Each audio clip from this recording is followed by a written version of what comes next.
Alrighty, boys. All right, Shall so we get chatting about this stuff? talk a little bit about. How about you introduce what we're going to introduce? Jason, how about you introduce who we are? So we're the kin group here in Penticton, and we got all the senior people here: Mark, Graydon, Thras, Senior? and then the Come on. well, you know, age and. You looked at me when you said that. Okay.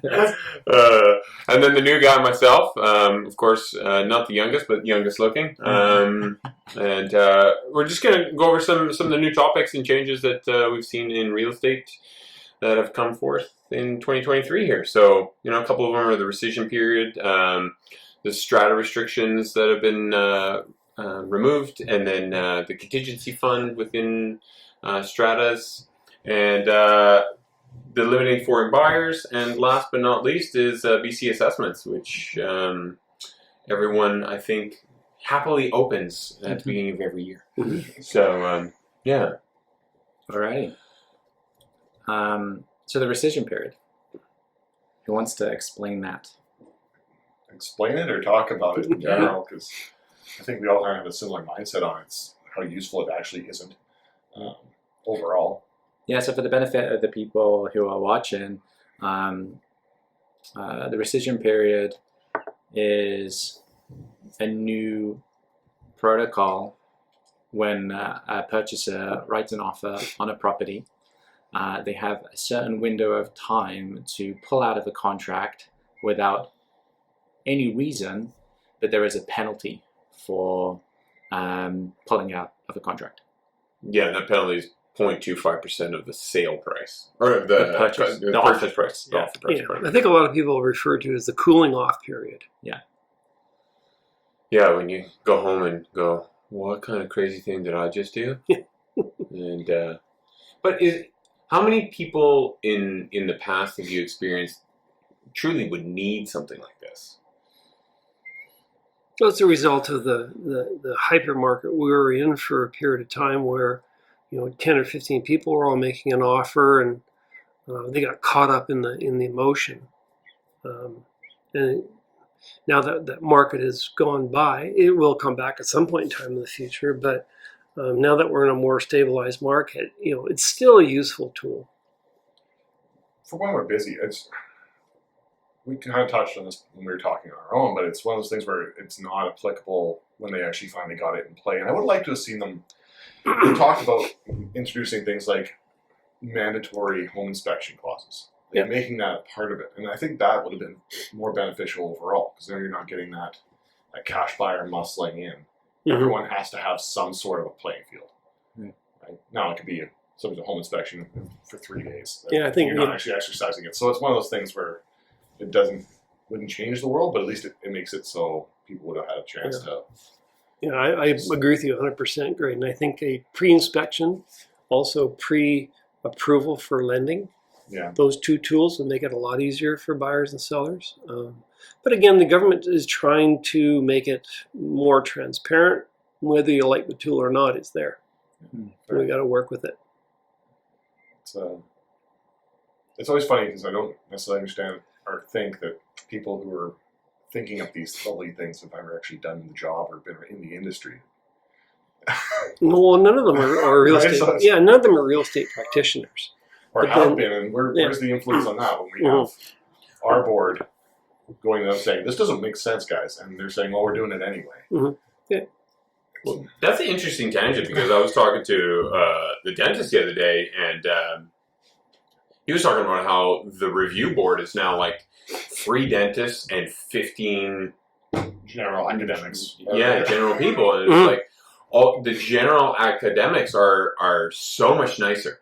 So anytime there's like a real problem, you know, the dentists are like, no, this is malpractice and you should do this. And then the other 15 other people, well, he's a really nice person, or she's a really nice person. And it probably didn't mean to wreck this person's mouth. And so, like, where is that fine line between, like, having, you know, I do think there's some merit to people who aren't within the trade. But at the same time, there's also some merit to, you know, having maybe a little bit more of a balance in these boards. Well, I think real estate is such a hot topic, especially in Canada. I think these people on the board who make the decisions about things really do scrutinize the professionals in our industry. They want to make an example of us if something has gone wrong. So I don't think dentistry is probably such a hot topic. It's not buying votes for sure. Yeah, exactly. Yeah. Like, Well, yeah, and where the market is right now, most offers have a condition for inspection or financing, so the 3-day cooling off period is pretty much moot. But the one thing I do like about it is that there is some skin in the game for the buyers, that if they pull out and not pulling out in bad faith, but they have to pull out of the deal. Well, they're going to be a little bit more focused on getting the deal done if they know they got to buck up a little bit. It's not a huge amount, but it is something, right? Yeah. You got some skin in the game. Yeah, so this is probably a good time to just give an example of what it is. So I'm representing a buyer, Graydon is representing the seller. We come to an accepted offer on a property, and we've come to an accepted offer. I crushed them. Yeah, I always get deals. So it's 500,000 below the average price in the neighborhood, of course. Yeah. So Poor seller. the penalty on that would be $1,250, so 0.25% of the agreed price, and then the buyer would have 3 essentially business days to be able to pull out of the contract, excluding Saturdays, Sundays, and stat holidays. So typically now in the market that we're in, when there's very few multiple offers or very few unconditional contracts being out there, a lot of people are putting in subject to financing, subject to doing a review of the property, taking their time a lot more with their due diligence, so it exceeds the 3-day cooling off period. And here in Penticton, like the average kind of due diligence period is like 10 business days. So that's when it becomes moot, when you actually have conditions which are longer than the cooling off period. So then I'll pretend to be the buyer here, for example. Like for us, the 3-day cooling off period has gone by, but I didn't appreciate the home inspection. Yeah. Do I still have to pay the $1,250? No, you don't have to, because you have a legitimate reason to pull out the contracts, because you have the condition that protects you. So if I do the home inspection within those 3 days and I don't like the home inspection, do I still have to pay the $1,250? That's a good question. I suspect that you would just wait until the 4th day. Yeah. Get past it and then pull out. Yeah. That's a really good question, because you actually got a legitimate reason to get out of the contract. But trying to get an inspector to a property in such a short time frame, it's probably unlikely. For a good inspector, Yeah. You're probably looking at 7 days. And in this market, people are not just going to do subject to inspection. It's There'll be a million. They're going to be loading it up, and whenever we're not in a rush to do due diligence, I just encourage buyers just like sleep on it for a night or two, especially if it's over the weekend. It's like, or just think about it a little bit more. Maybe we'll do a second showing on Monday, and then we'll get cracking on with the due diligence after. And then by that time, we're already like 1 or 2 days in, to the cooling off period. But yeah, that's a good question. So, my brain just kind of squirreled out so a little bit on this. Do you think when we do get back to more of a hectic market and the rescission period becomes, is that going to increase backup offers? The backup offer position when people are in there, or is it going to be something where we're going to see people maybe when we're kind of in a more of a balanced market, are they going to maybe try using this as a tool? Or is it going to be something where someone's going to come in, there's enough interest, we have the accepted offer, we might blow it out the door once the initial hype's gone, Right. and then try and come back at you again, because we might be able to pick up that more than that quarter if I can somehow make your listing stale. I'm just wondering if people will try and play those games. It's not ethical. It's not the right way to do it. But do you think people might try and do it? Perhaps. Maybe there's a way, like, I think whenever we were in a market like we were in 2021, it was just nuts. There was such little inventory that people did go and back up offers, because they only really had a couple of options of properties that were a good fit for them. Maybe if we went to multiple offers and we've got this rescission period, then maybe more people will write more offers on multiple properties at one time and be able to pull that out, being a possible issue. right? Yeah. Because they're just increasing their chances of like actually securing a property. Like I remember, I think there was one transaction that I did a year ago, and I think it was 17 offers. So tennis. It was on Papineau, and 17 offers, like and we were failing in other offers. Like I think we did 5 other offers before that, and we weren't able to You're the compete. buyer, okay. Yeah, I was representing the buyer. So there's always this risk of like, oh, don't write offers on multiple properties because they could all get accepted at one time. Maybe this is a tool now where people will go, well, if I have to eat $1,250 to increase my chances on this property, like they might do that. I'm not sure if that's been factored in or it's been spoken about before, but Well, I think whenever they bring in new legislation or protocol, it's hard for them to cover every situation. Yeah.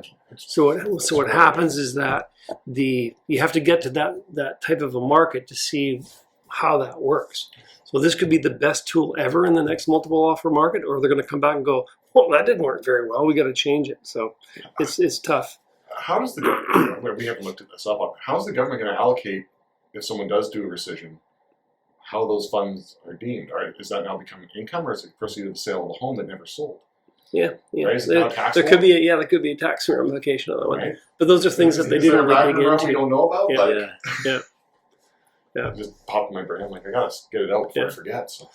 Well, Nice. and part of the problem we saw in the hyper pandemic market is that there were a lot of people who got caught up in the fear and the emotion of missing out.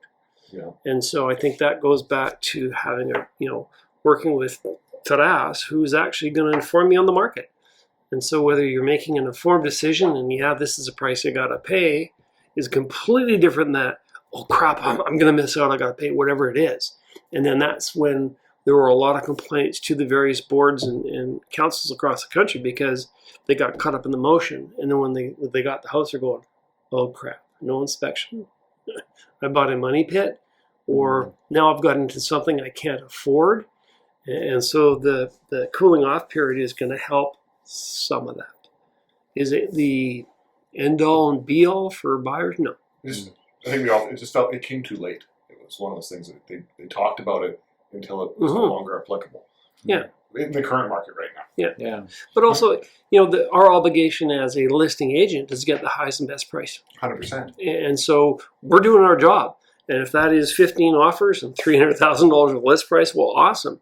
But they were blaming realtors for jacking up the price, and again, we're an easy scapegoat, not only for the public but also for the government, right? Well, we talked with the media too. Like I touched it. They drive through every time they come on saying, "Oh, inventory is incredibly low. Housing prices are going up. People can't find houses." Mm-hmm. That feeds that panic of people who are trying to buy homes. They're actually a catalyst for making that market. It's worse. Yeah. Well, there was an article, I can't remember if it was a Toronto Star last week, where a guy came out and said, nobody's buying single-family homes in Toronto. But there was 800 sales that week. So maybe Mr. Nobody is not buying a house. Well, and that kind of brings up an interesting point, or leads us to the next point. It's like, I listened to that Peter Zion podcast. I hope I'm saying his last name right. But he was talking about how like population decline is happening all over pretty much the world. And so like Canada really needs like 500,000 people moving into it every year. So now all of a sudden, if you got a bunch of people moving to Canada who now have to wait 2 years to buy a home, but like everyone's screaming for workers. And so like all of a sudden, like, is this helping or hindering? Like, I think we have this notion that like all of China is buying up all of BC, and we need to stop this immediately because this is what's driving house prices up, along with these terrible real estate agents. Yeah. And it's like, is this really true? Like, you know, at the same point, I'm a huge fan of open market. Move wherever you want. If you can't afford it, move. And people are like, well, this is my home, and I deserve to be here. No, you actually don't. But if you would like to vote for a government who wants to lower housing costs or help with actual price costs of building, like with inflationary measures that do something, this might be a good way for you to exercise that right to vote. And if you think that China is stealing everything, like, you know, sometimes look at the decisions that you're making or the government's decisions that are being made, and then look in the mirror for half a second and go, are these actually right for me? And if you're not even willing to explore some of this, then maybe that would be your first step, is actually educate yourself. Well, do you find the same? I'm probably going to alienate some people here, and I apologize for that ahead of time. Do you find it's the same kind of people who are screaming about their freedoms are the same ones saying that they want more affordable living? Like, it's exactly to that point. Like, you don't want communism, but at the same time you want communists. Yeah, it's such a it's always way to look at it. I want equality, but I want my choice to do what I want. It's like, well, you can't have same. Everyone can't be on the same playing field and have the right to do what they want. It just doesn't work. Well, and often it doesn't work. So if we look at 2016, I think it was when they brought in the foreign buyer tax for Vancouver, 15%. Look at the price difference in homes from 2016 to 2022. They doubled. So it really solved the problem. And yet, because it was retroactive, it caused a lot of problem for a lot of people who got caught. So we're going to see, every time they bring in new legislation, you know, sometimes it just doesn't work. Who knows if the foreign buyer, I mean, they're going to find ways to buy property. There's a whole lot of exemptions. But then again, the one question that I'm thinking about, because it does apply to our market, is that apparently vacation properties are exempt. Yeah, recreation properties. So if I'm in Vancouver, or I'm in a foreign country, and I want to buy a vacation home in Penticton, but it's beside your residential home, am I exempt? Right. No one's answered that. I've asked that question, and no one's answered it from the powers that be. Yeah, I live in Penticton 90% of the time, but I spend some time in Vancouver. So can I have a recreational property in downtown Vancouver? That's right, because you recreate when you're in Vancouver, right? Exactly. So, yeah, that's really well, we'll see how it plays out. Yeah. I think I go back to what I was mentioning about if you're well informed, you'll make a good decision.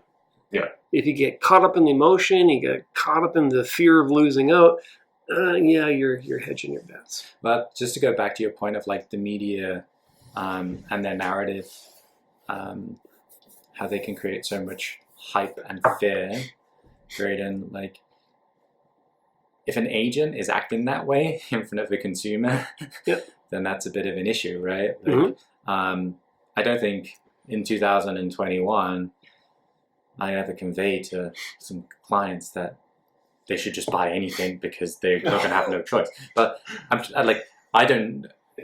That is a sales tactic, you know, like especially in markets where it's just absolutely nuts. And like it was nuts in Penticton, but I'm sure Vancouver was just wild. Like, so that's the guy who's selling you a Pinto as well. Like there's just a certain quality of person you want to work with, and that goes back to us talking. You need someone you feel comfortable with, and you know has your best interest in mind. Yeah. Well, most media now is clickbait. Yeah. Right. Yeah. They just want people to click or read or because of how they get their income. Like for instance, so last night in Victoria, 11 offers on a property.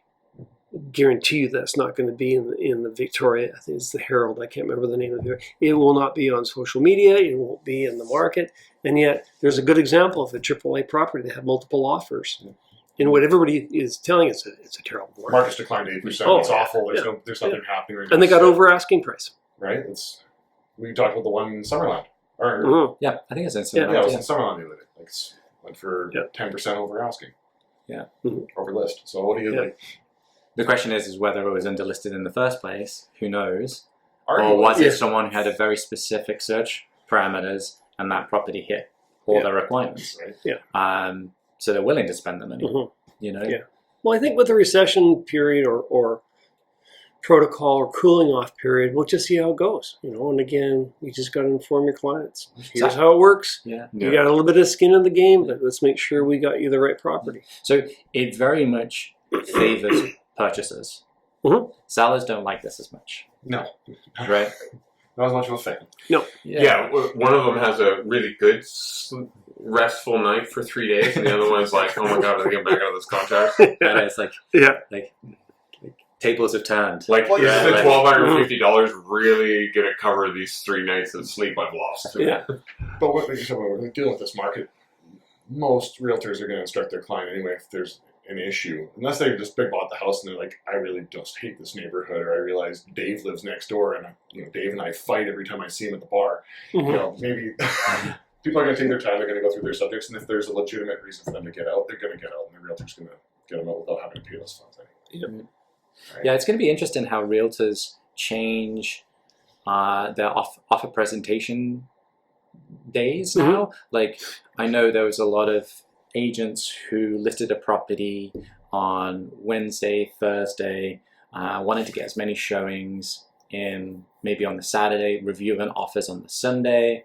Like, how do you sequence it so that you don't give a purchaser more than the 3 business days? Yeah, offers will Like- be accepted like- on the Monday. yeah, then you that's- have 3 yeah. business days. Yeah, Yeah, that's how. that's a good point. yeah, that's- we'll see that for Let's sure. do offers on Monday or Yeah. Tuesday so that it has Yeah. to be decided by Friday. Yeah.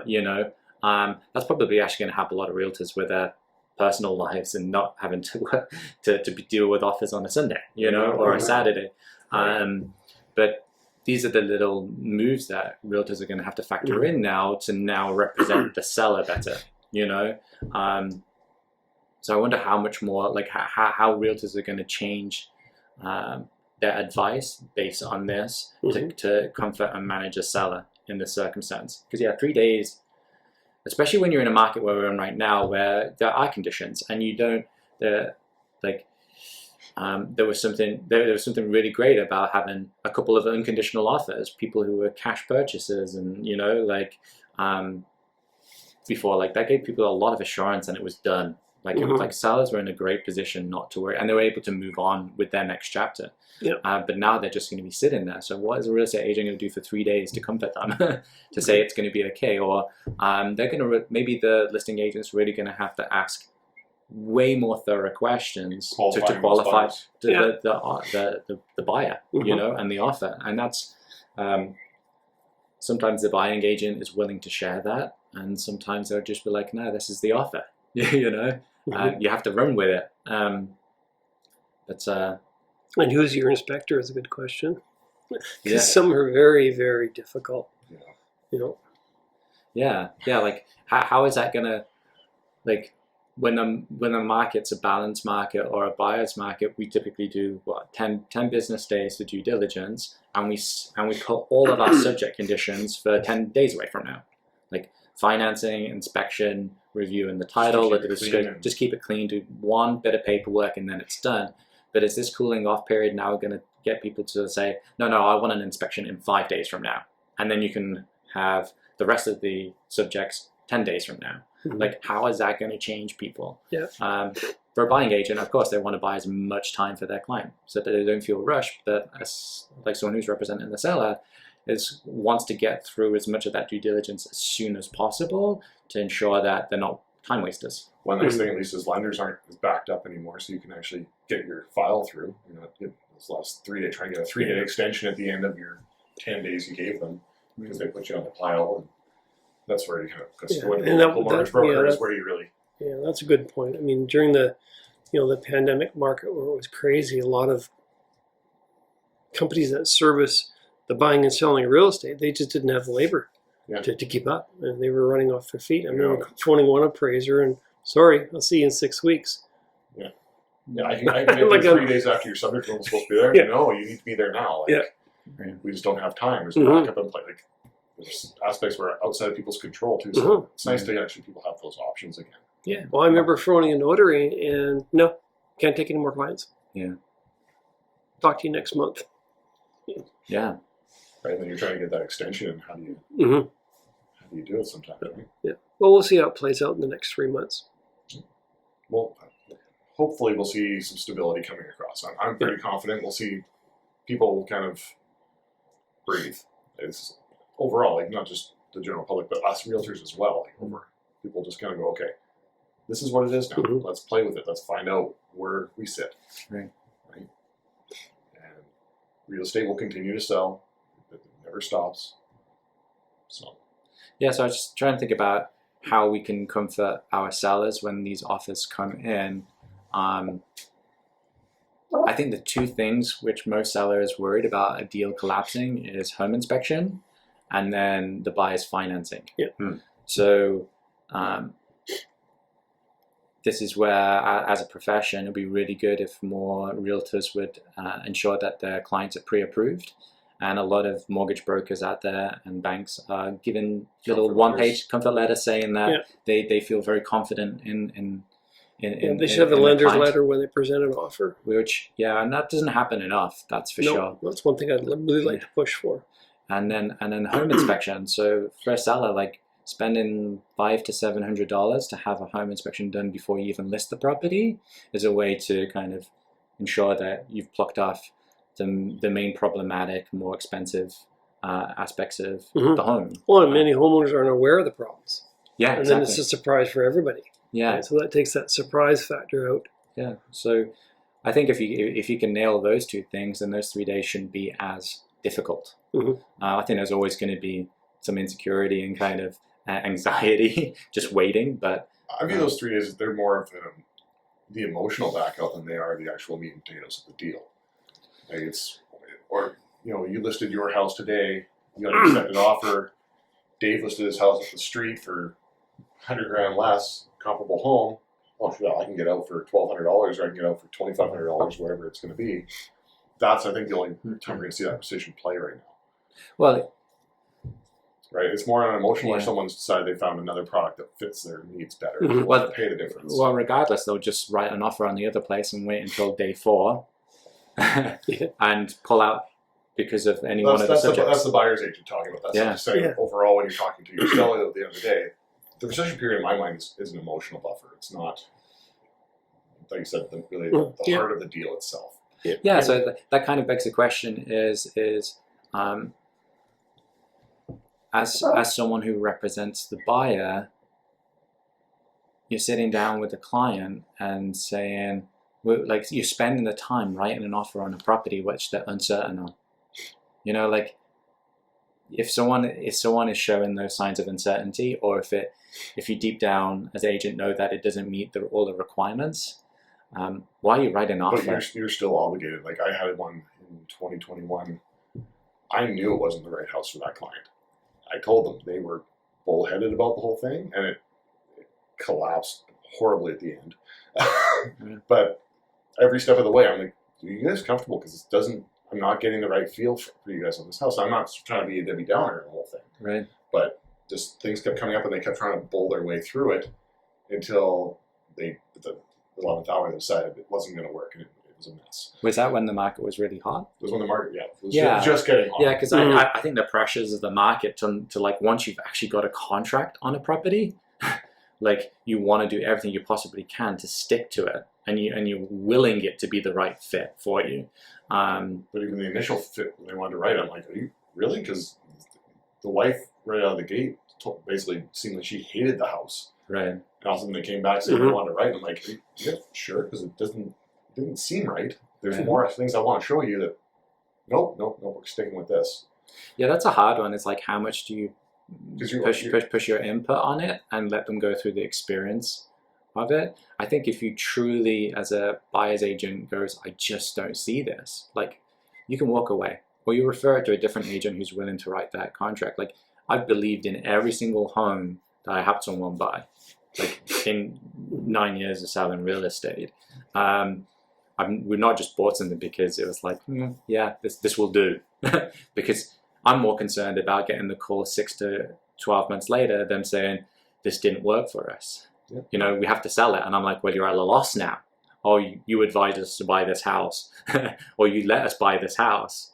And then they have a negative impression of your input, right? So I'm saying we are stuck to following their instructions at the end of the day.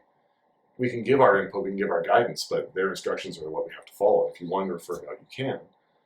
Yeah. But like I said, even if you've given them everything possible, if they decide they're moving forward with it, you have the option not to write it on their behalf. But what don't you know as well? Because people will share with you, but sometimes they keep their cards close depending on who you're dealing with. For sure. Mhm. Right? And he loved the house. She hated the house. I could feel it right from the get-go. And their daughter really hated the house. Yeah, just just book a counseling That's a session lose. before That's a subject loss. removal. You're not going to win that one. That's for sure. Right. Okay. Cool. Well, So let's move on to the Yeah. actual like Jason mentioned. It's a good link into it. Is the limiting foreign buyers and how that So for the next 2 years, effective January 1st this year, is foreigners are not able to buy real estate in Canada. There's exceptions to that.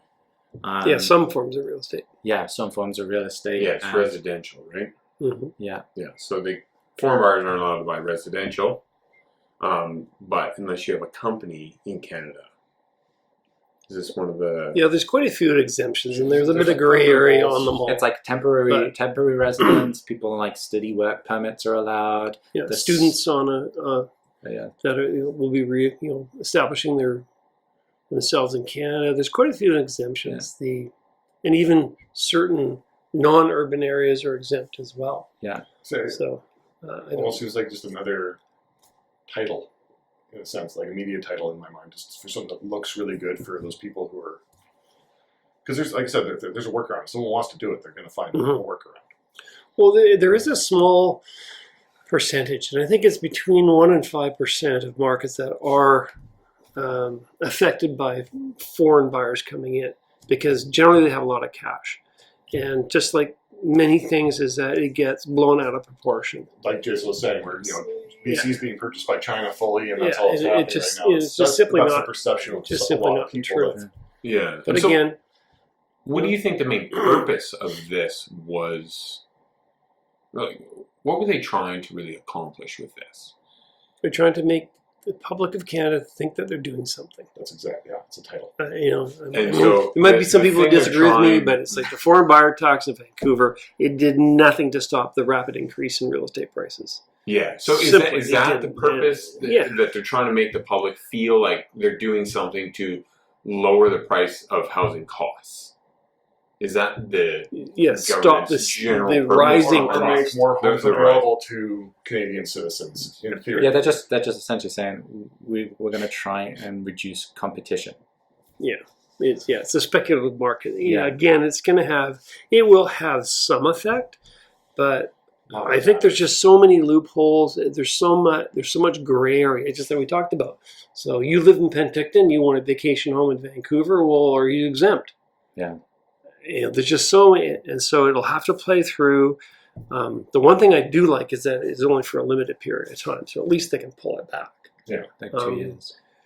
Yeah, again, we'll just have to see how it will affect the market. But people who buy from foreign countries and they're going to be buying real estate, generally they have money, and they'll find a different way to do it.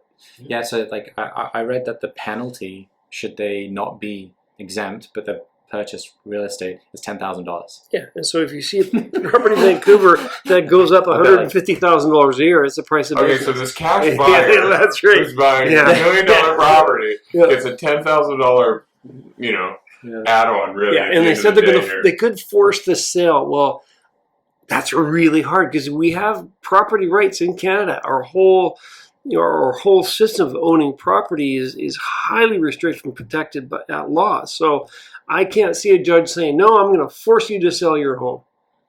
I haven't seen that one. So then, would it have been a better Who gets the 10 grand?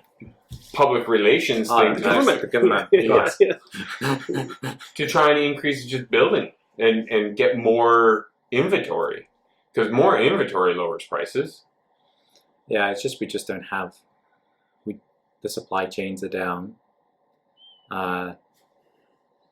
Quality builders just aren't. The trades aren't there. Yeah, we are actually, we are seeing some effort into providing more inventory. Going back to cooperative housing, the government opening up land, we're seeing them being a little bit more receptive. Development cost charges and things like that. So at least they're looking at providing more housing. But then again, if you look at, there's 500,000 people moving into Canada each year, whether they're already here and then they're becoming citizens and they can buy real estate. It's, how can we build 500,000 homes a year? Right now, we're not meeting that demand. Right. I mean, we're probably close to 2 million houses short already for our current demand.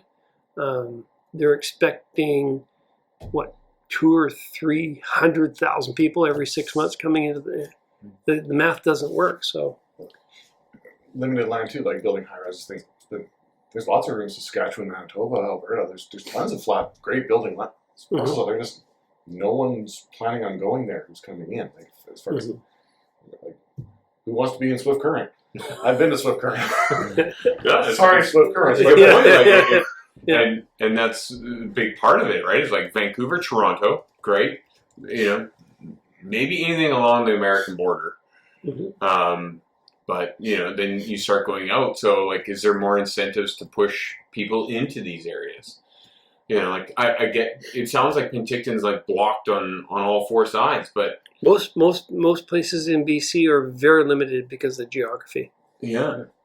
But even within Penticton, just keep going up the mountain. We've got one hill to go, so it's and then we're done. Yeah.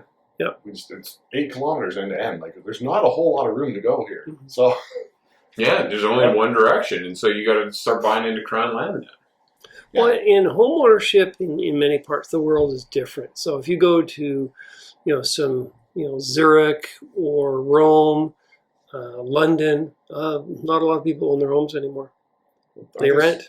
Aren't they? They have other Canada's finally crossing over, where we're actually going to have a higher rental population than homeowner population. They'll look for other investments for retirement, stuff like that, as opposed to in Canada, usually the home is part of your nest egg. That's going to change quickly.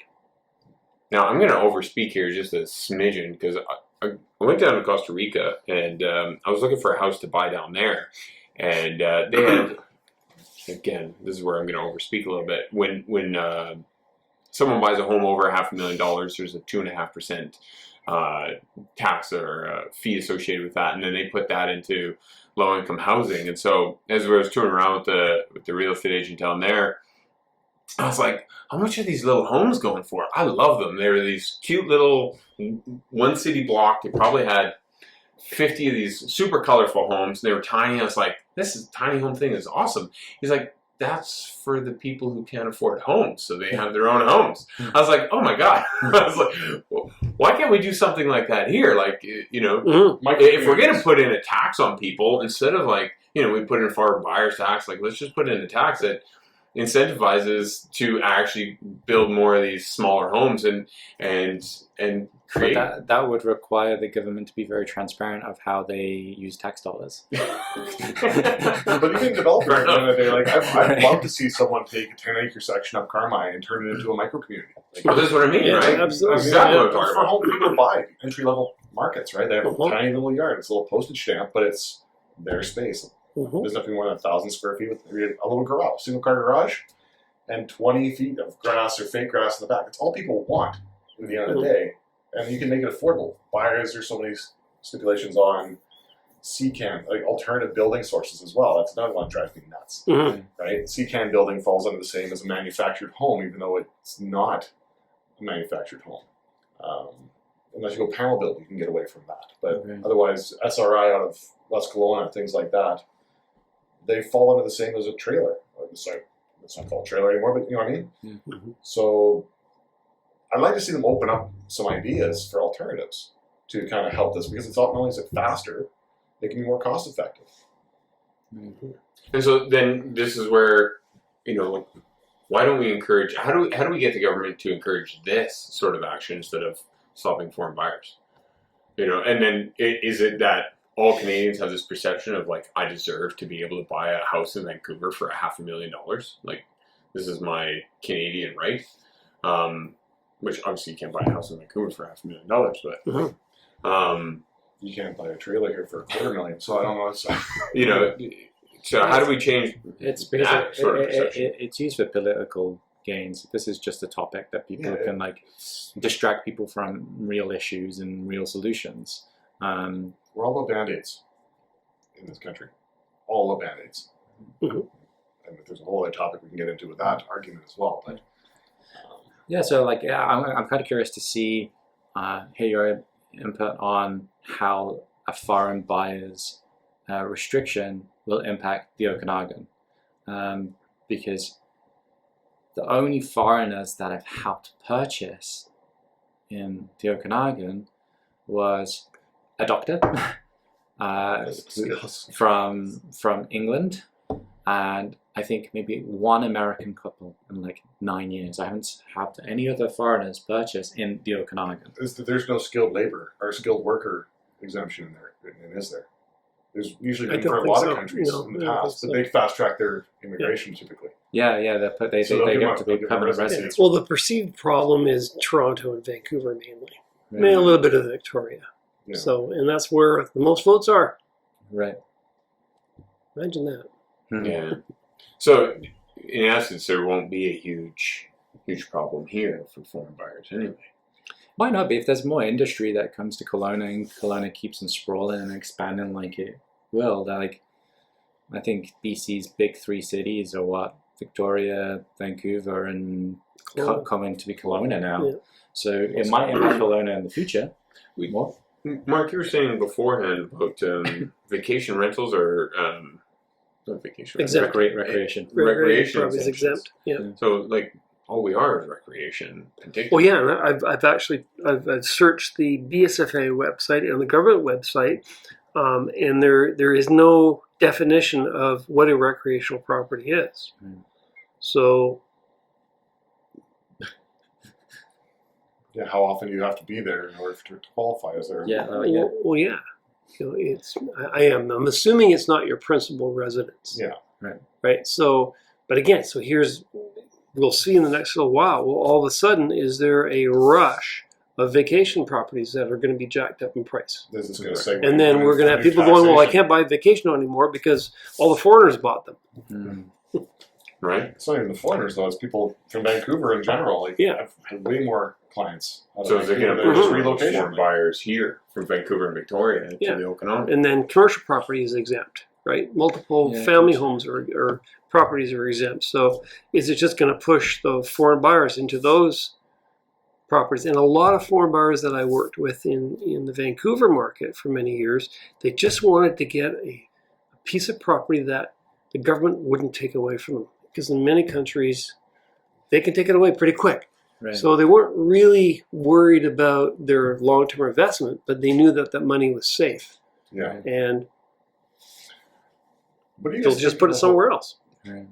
when they're trying to build the carriage house grant? That's what I'm trying. What do you guys feel about that? Like, there's 15% on up to $50,000 if you want to build a secondary home for a senior parent or a child with disability. Mm-hmm. Does it seem like it's a little bit, first off, too narrow? Because what if you have a grown child who isn't disabled but can't afford? You're in Vancouver, can't Mhm. afford to go anywhere. Yeah. You know, do you qualify for that grant? And also, is the grant kind of laughable? That's $7,500 on a $500,000 build. Yeah. Right. In order for you to do it, like, do you think they should be leaning more towards multi-generational housing? Is that where we're going? The market would dictate that. Like Vancouver, if you can't afford to buy there. People are waiting. Unfortunately, we're kind of the last generation that's looking at being able to inherit a home, right, from their families. Again, it's just another thing for a politician to bring up a title of a program that they brought in. So, like, we brought in these rebates, we've done this grant, and then you actually review the actual grant and see whether it was substantial enough to impact whether a project went forward or not. $7,500 would not. It's not going to entice anyone that's to like- to build. It's like half a appliance package. Like, But then if you compare that grant to what the government grant is to build a high-rise rental, low-income rental development, those numbers are huge that they get back. So where they're financing the majority of your build cost, basically through these grants. So how is it balancing out that? It's because it caters to more individuals at that aspect, but the build cost is Mhm. tens, hundreds of millions of dollars depending on what you're building. I think one of the best incentives that Penticton did, and you can speak a lot about this, Jason, because you invested in that area, was like just like the Ellis corridor and Van Horn and everything around that. They did like an incentive zone there. I'm not sure if it was like for 10 years or something. Yeah, like it's that. 10 years. So they kept our property tax. They froze our property tax for 10 years if we did, I think it was 25% 3 bedrooms. Right. They had different levels. I don't remember all of them, but it certainly incentivized us when we built the. We needed some more of that, but that was a good one. Yeah, it was great. So yeah, like Alice and the surrounding area just got cleaned up so fast. Yeah, I think Penticton had a winner with that one. Yeah, for sure. And I think if they did more of that, then you'll probably get a better outcome than these individual programs. Like I think when I was in architecture school in Vancouver, I did lots of courses that were like shared courses with the planning department, and we had a lot of consultation with the city of Vancouver at that time, and we had a lot of workshops and stuff with the mayor and everything. And there's all these great ideas of getting density on properties and stuff, but it's not fast enough, it's not concentrated enough. The Penticton exercise I thought was really great. It's like, there's such a cool area. And the real estate values consequently really climbed up there too. So yeah, I think that's probably it's just made me think about with Julius being our mayor. There's a gentleman that has a lot of experience in the real estate world. Sure. And so is he going to push through more initiatives like that? I'm going to watch that closely, because that's what we need. We need different ways of thinking outside of the box to create more affordable housing, because a lot of the people who want to live here can't. It's is the goal then to do affordable housing, or is it to do subsidized housing? Because like affordable housing is dependent on, I think, subsidized. Yeah, subsidized. Affordable is an oxymoron. Yeah. When your building cost is $300 a square foot, your development cost charges are another $45 a foot. I mean, it's $125 a square foot in the city of Vancouver, DCCs. Because about 15% of the cost of a home is actually government charges. Yeah. So is it more of a defund the government and? Well, is this possible? I think subsidized housing and co-ops. There's a really great co-op in Vancouver, and it's a model community. People love living there. It's affordable. It's usually people that are have limited income, but right beside it are multi-million-dollar homes, condominiums, and they get along very well. So I think because people starting out with their first home, or there's two people that are working together, they can build a family. Finding a good place to rent in Penticton is getting tough. Yeah. So I think the subsidized housing is really important, and that's all part of the community. Yeah, so hopefully, maybe Julius will get in there and rattle a few chains. I hope so. Yeah, there's a parcel of land in Naramata. This is then the RDRS that take care of this, and not the city of Penticton, owned by the Naramata Center Society. And they've inquired to have some developer input for affordable subsidized housing they put on that that parcel there of a few land. years ago. Yep. They did nothing with it so far, but it's a hard one too, because it's a church that owns that property and has for a long time. So it's another hurdle entirely. Yeah, there's a lot of stakeholders to try and satisfy on projects like that, and they take years. So if we're going back to the whole thing of like trying to feed the demand. I'm not sure, I can't remember. The last time I checked, there was like 250 building starts in Penticton in a year. But the amount of people that come into Penticton is like double that. Yeah. So we're always going to be deficient. Paperwork trying to get these things started. And then so we go back to, can you get a builder? A decent builder to come in and get the job done. Right. And supplies and everything else. Like your sub trades. Another monster. That's a nightmare. But drifting back to the foreign buyer tax, I don't think it's going to have much impact. We'll see, but Here in They're going to have Okanagan, much impact in the Okanagan Valley? Probably not. probably not. I think it may have more of an impact in Toronto and Vancouver. Alberta. Yeah, as maybe well, Alberta, Calgary. Calgary, but it's going to be a small, whatever it is, it's not going to make a massive difference in the cost of housing in Canada. The ones without creativity are going to end up in Calgary. Yeah. Okay, so we move on to the next topic. It's a good thing. The next topic is talking about the changes to stratas. So does anybody want to give an overview of what that is? Okay. Well, one change I like is that the Strata Corporation now can deal with a bad tenant where they weren't before, and I think that's a great bonus for Stratas. Yeah, so you live in a strata right now. That's right. Is that an issue that No, you've come across unfortunately, personally, or- we've got we have a small strata, and everybody is really quite good. It's a nice little community, but there are situations where an owner will rent to a bad tenant, and it's previously up to the owner to get rid of the tenant. Well, now the Strata Corporation can get rid of a tenant, so that's definitely a bonus. Yeah. For stratas. The age restriction, the rental restrictions. It's going to cause a few problems because people bought into, say, an adult only oriented strata, and now it's going to be anybody, and they're trying to put in new regulations for 55 and older, but I don't think that's really going to work all that well. We've talked quite a bit about the fact that I think there's some opportunities for people for sure in those 19 plus buildings that have now been opened up, because they're still, for what they become now, they're undervalued. The 19 plus buildings weren't drawing the same dollar figure as the wide open ones. For people with kids. So to give people an overview of what's happened with this, November 24th of last year, immediate effect was that any rental restricted strata, now you're allowed to rent them out long term, no vacation rentals. Inside 55 plus. Not in case it's a 55 plus. So the 19 plus, the 35 plus, the 45 plus, they no longer exist. So they're allowed to be rented out.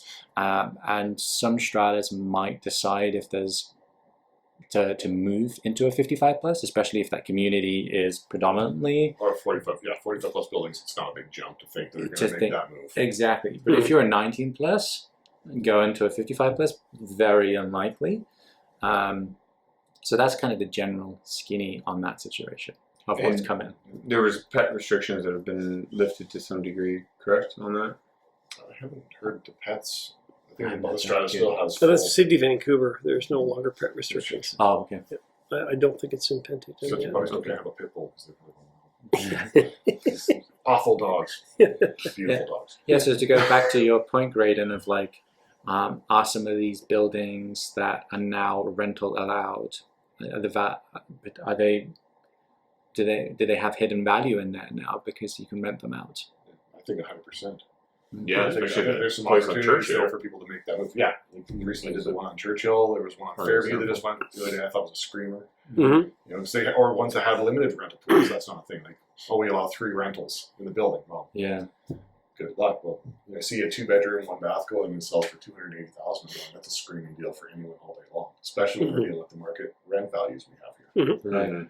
Right. So, I think there's a big opportunity for people to make some money, both in appreciation aspect when people finally catches on and the building catches on, and getting a good rental that you can actually make positive cash flow per month out of, which is becoming harder and harder to do. And that becomes a nice thing to pair that with Mark's point of now you can get rid of bad tenants. So all of a sudden you're allowed to rent, and then you're also allowed to kick bad tenants out. And so I think those two paired together. It'd be nice if you could It's a actually, great combination. when people are applying to get their next rental, that you could actually say they're a horrible tenant, we evicted them. It'd be nice if you could actually say that. You're not allowed to, which I don't understand. But Well, and a lot of renters or a lot of owners of rental units in Penticton don't live in Penticton. They live in Vancouver, or they're foreigners, and and again, it's really hard to get them to react to a bad tenant now. Now, is there going to be loopholes in that for hardship? Say, so if homeowners, they've had the property for a while, they've had to rent it out for hardship reasons, and it turns out to be a bad tenant. Now, how's that going to play out as well? Because The strata corporation will understand they have the ability now to get rid of that tenant, regardless of the owner's situation, which would be interesting. Because you can always get a new tenant. Well, fortunately, yes. Yeah. With our vacancy rates, yes, you Mhm. can always get a new Yeah. tenant. Yeah, but tenants are so well protected. Oh, God. Now, how do you prove that they're a bad tenant to So qualify it? I look at this, I'm like, okay, the strata might be able to jump in, but I'm sure an owner who has a bad tenant and wants them out is trying hard enough to get them out. So what's the power by having the strata? Sometimes. Right? Yeah. And they brought that in because there are some owners that don't care. They just, But- They're getting their rent check. They don't care if that guy's playing his What are we going to see yeah, at play music on at this 3 now? o'clock in the So morning. You have a smaller strata, or you have your landlord who's on strata council, and you've got a tenant who's not necessarily the worst person in the world, but you think you can make the argument for him. But he's been there for 12 years and he's paying half of what market rent is. Yeah. Are we going to see that play? Probably, yeah. Right? Where we're going to use the strata now to evict tenants who are undervalued rentals.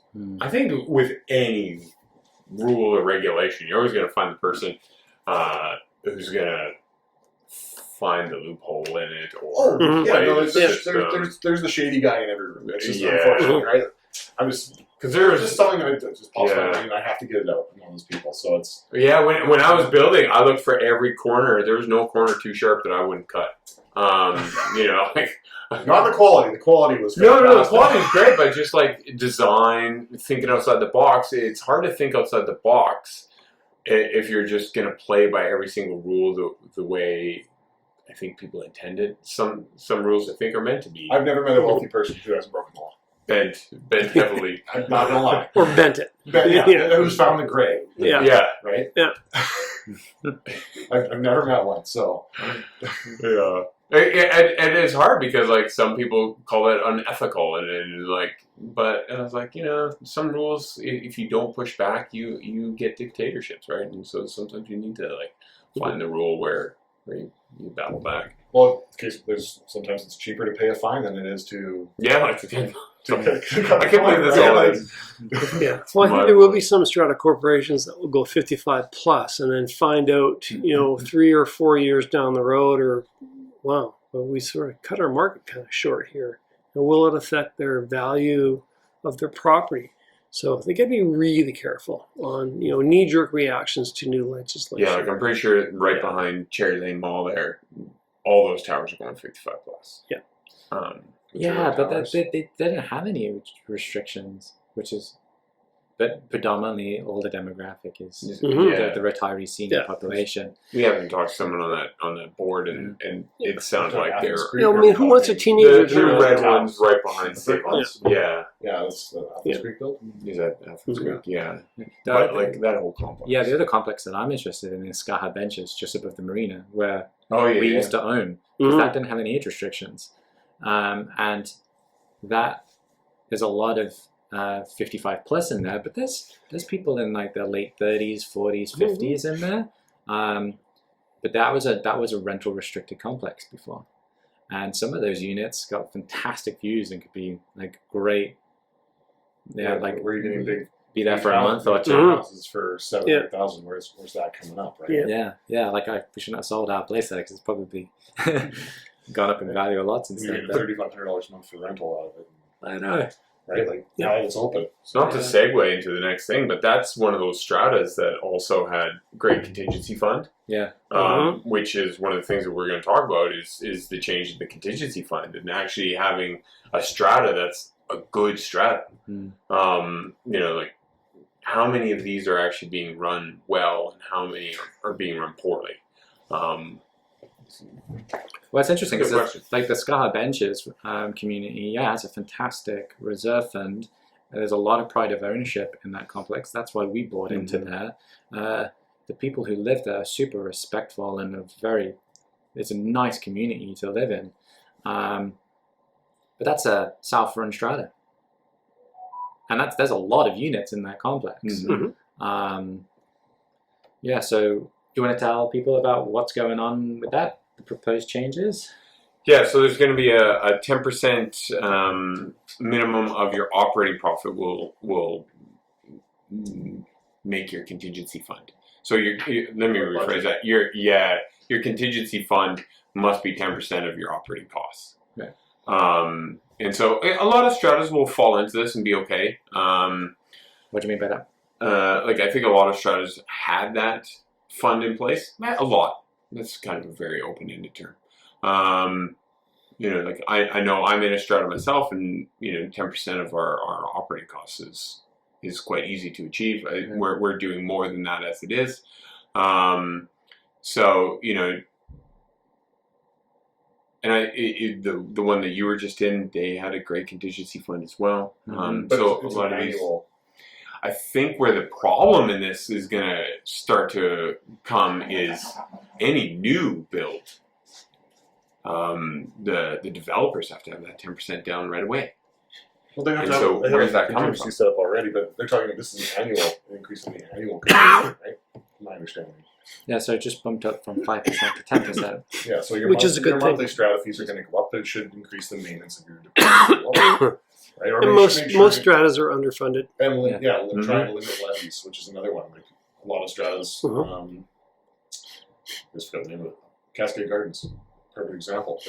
Their contingency fund is nothing. Right. Right? It's a good family community. Like a lot of because they're bigger. Interior ones are 4-bedroom, 2.5 baths. Like they're good places for that. But every time something has to get fixed, well, you got to write a check. Right. So they really need to get that undercovered for people aren't having those outside of pocket costs as well. Mm-hmm. So I think it's a good thing Mhm. overall. It's just going to hit people a little bit every month. So they're still cutting that check. It's just a matter of It's gonna where it's gonna impact people who are buying into stratas. Yep. Now their strata fees have gone up, Mhm. and that can make a difference on what they can and can't buy. Like if it goes up $50, or whatever it's going to be, like that can make the difference for Yeah. a lot of buyers, especially on the entry level Mhm. purchases. Yeah. Well, and I think hopefully what we'll avoid is my experience with stratas is that because their contingency funds are usually not enough to cover the cost of the maintenance issue, is they don't do the maintenance. And so what happens is that they stop doing things, and then 5, 10, or 15 years down the road, they get the $2 million hit, right? And then they got to bring it up to code, which is even more the minimum difficult. requirements of what the contingency fund's supposed to have in it. Uh-huh. But at the same time, the AGM, they could vote for it not to happen either. So now you have them not doing the maintenance and not topping up the contingency for when the work has to happen. Mhm. Right? So I'm hoping they're clogging that loophole a little bit where they're giving these stratas less power to vote out what has to be done. Mhm. Like, there's some that still don't have a depreciation report. Mhm. That's been in place for how long? Yeah, they've just opted out. Like as soon as Yeah, you, but they as opt soon- out over and over and yeah, over. as soon and as you over do again. it once, then you can't opt out in the Mhm. future. They've been But there's some complexes out there that have opted out since that rule was implemented, Mhm. and they continue not to have to do a depreciation report. And it kind of makes sense for like those smaller complexes where they're like 8 to 12 units, and it's perhaps self-run, or there's a property management company where they don't have many shared infrastructure. a little more No a little less elevators. blanket. Yeah. Maybe narrow it down a little Yeah. bit because Because obviously a depreciation report costs a lot of money for a strata. Yeah, like we pass we vote against our depreciation report every yours year. is, but- yours is kind of a different. You're a monster balanced strata. Right. So, but when you start talking about stratas, all of a sudden, like there's so many varieties. So I use like Mhm. Cascade Gardens. I'm Yeah. gonna come back to them. Yeah. I'm gonna pick on that Mhm. complex a little bit. They don't have one. Yeah. Well, Yeah. that was built in 1993. I want to say, Yeah. top of my head, and the rules came in when. Mark, you're I think the only one who was probably in business. 94. So, and they've never actually they voted it down every year. They do it every Yep. single year. Well, how many units are in there? 103 or 107? Yep. Well, this is where you need a good realtor. Yes, Actually exactly. understand strata will read. So many times, I've had experience with realtors I know that they get the strata bylaws, they get all the information, and they don't read them. Mm. And now they cost $300. Yeah. If you get your realtor Well, to buy yeah. them himself, he'll read them. Yeah. Yeah. Even within my own strata, like no one has read it. Like I seem to be the only fool who read all of the past minutes before I even bought the property. Mm. And I bought the property off of a friend of mine. And even still, like, you know, like I read through all of these, and it's all in there. Mhm. And people are just shocked when they come in there. Oh, we can't do this, we can't do that. It's like, did you read any of the I documents? can't have a cat. Nope. didn't Well, that's probably your first problem. Yeah. You didn't even get into the bylaws? Like, Yeah, like The truth is, as realtors, we're not supposed to read the strata No. documents on behalf of the client. We can scan them and maybe refer to the client saying, like, have you read these pages? exactly. Like, I recommend you read every document that I've sent you. These are just kind of red flags that, for me, have come up. But the reason why every realtor should be reading the strata documents is because when you're showing property, even before you've written on one of them, you could say, I've read the strata documents on this. It's maybe down the list on my preferred stratas in the community. Mhm. Like I have 8 to 10 stratas that I feel pretty comfortable in, and any of those listings go to the top of my list. Because everybody wants to know that it's run well, it's got a good reserve fund, it was built well. Sorry. Yeah, so you need to kind of, you need to do that research as a realtor. Yeah, if you don't do it, like, say you look at a strata and you just look blank, you go, oh, there's nothing in the contingency reserve fund. And it's like, well, if you're not reading everything, you're like, oh, that's crap. And then you look, and they're oh, they redid the roof, the cladding, the windows, the decks, the elevator, all in the last 5 years. Okay, now I understand why they have no money in there, and they're just being proactive on it. They're going to top back up, nothing scheduled for X. Right. Right, so you have to read it It's- for your own knowledge of nothing. Mhm. That's what you're Yeah. saying. And you also have to like manage your expectation of the client. If they're financing the property and it's got a really low reserve fund, like, some banks aren't going to touch that, you know. So you're going to have to communicate with a broker or a bank beforehand and say, like, should we even write on this property? Like, it's got a really low reserve fund, and I know in the past that they've been turned down. Like, some of my clients have been turned out specifically for that complex. Insurance policies, we use the Verana, I'll pick on them right now. Yeah. Right? You're so mean. $1 million deductible for water and fire. Yeah, Well, you Crazy. can't get a Yeah. personal one that will cover it. yeah, Mhm. So you can't really get insurance yeah. unless you're willing to foot that bill past your $250,000 coverage. Well, who's got it? Yeah, so maybe this is the whole reason why the cooling off period was such a good thing, because Yeah. I think a lot of people make assumptions that they can get insurance on absolutely everything. It's less so now, Mhm. and they think that they can, because something's built in the 2000s, like, oh, it's going to be financeable, it's a good building, don't have any issues. It's like, it's a lot of assumptions being made. I wonder how many people got caught in unconditional offers without being able, and weren't able to complete on a property because they didn't have time to do this due diligence. Right? Speaking of the Verana, has its prices gone down with that lovely new built in front of it? I haven't seen it dip too much, which shocks me because Yeah. their prices, like I said, based on that insurance alone, I've had a couple of deals fall apart in there simply for that reason, right? Like, It's interesting that people would go and spend not everyone knows that four. yet. Yeah, people spend $450 to $500 in the Verana when it's a wood frame building, and you can get steel and concrete for $550. Like, literally right next to it, built by really good builders. Lower strata fee on a Way monthly lower basis. strata fees. Yeah. Like, really good floor plans. The Verana would have been something. Honestly, They do have some nice if units they- in there, though. It's just like Allison Place. If they The vaulted had ceilings are finished, awesome. if they hadn't gotten dinged when they got and did it when they did it, if they finished those projects, they'd be fantastic. Yeah. Right. They should have just built those two buildings in the front. Well, it's just Yeah. no funding. Like they got lucky and at least managed to sell out phase 1 and 2. Whereas Allison Place, they went into foreclosure at the end of it, right? But they both had plans for pools, outdoor space. Like the Verana, this makes me laugh because you go outside, there's the shower for the outdoor pool. Yeah. It's Yeah. there, like Yeah, it's- doing its job. the change rooms Yeah. are there, and it's like, yeah, but there's nothing for it. Uh-huh. So Yeah. Yeah, it's at least they got parking. yeah. They actually, that's the great thing about Verana. They've actually got a ton of guest parking. Guest parking, and you can fit your vehicle in the actual building parking as Mhm. well. Yeah. Yeah. Yeah, there's pros and cons. I think it's one of those things. Every realtor probably has And that a was bit of bias and Yeah. preference for certain for them. The insurance complexes. was a builder mistake, right? They basically they didn't close it up. They hit frost. They had 3 floods in what, 3 days. Yeah. Blew their insurance out the window. Right. It wasn't necessarily the build's fault, but unfortunately, it's affected anyone who is in there wants to sell. It makes it a harder sell. Right. Mhm. I Yep. don't know if you can stack insurance policies somehow. Like, Mhm. Yeah.